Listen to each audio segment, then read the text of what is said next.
സിംബയ്ക്കൊരു കളിപ്പാട്ടം വാങ്ങിയിട്ടുണ്ടായിരുന്നല്ലോ അന്ന്, ഒരു ദിനോസർ. അപ്പോൾ അതിനായിട്ട് കളിയാണ്.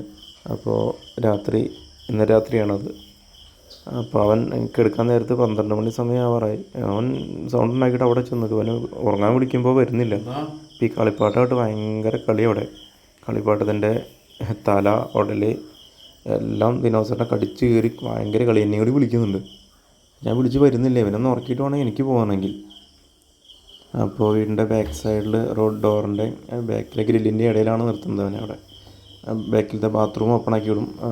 അപ്പോൾ അവൻ അവിടെ പോയിട്ട് ചിലപ്പോൾ മൂത്രം ഒഴിക്കാനൊക്കെ ആയിട്ട് മൂത്രം മിക്കവാറും അവൻ പുറത്തുകൂടെ വന്ന് മൂത്രം ഒഴിക്കും. അപ്പോൾ ഇടാറില്ലേ പിന്നെ അവിടെ. അത് രാവിലെ എഴുന്നേറ്റ് അവൻ അപ്പോൾ തന്നെ ഉള്ളു. അപ്പോൾ അവിടെ അതിന് വേണ്ടി ഉറക്കാൻ വേണ്ടി വിളിക്കുകയാണ്. അവൻ വരുന്നില്ല തീരെ. അവിടെ ഭയങ്കര കളിയാണ്. ദിനോസറിൻ്റെ കഴുത്ത്, കൈ, കാലൊക്കെ കടിച്ച് മറിച്ചൊരു ഇതാക്കുന്നുണ്ട്. അതെടുക്കാൻ ചെന്ന് കഴിഞ്ഞാൽ ഭയങ്കര സൗണ്ട് ഉണ്ടാക്കിയിട്ട് ആൾ വിടില്ല അത്. അപ്പോൾ അതിൽ തുറക്കാൻ കുറേ ശ്രമിച്ചു, കിട്ടിയില്ല അത്. അപ്പോൾ ഭയങ്കര കളി അവിടെ. അപ്പോൾ ഉറങ്ങാൻ നേരത്ത് വിളിച്ചത് അങ്ങോട്ട് എത്തിയിട്ടുണ്ട് ഏകദേശം. അങ്ങനെ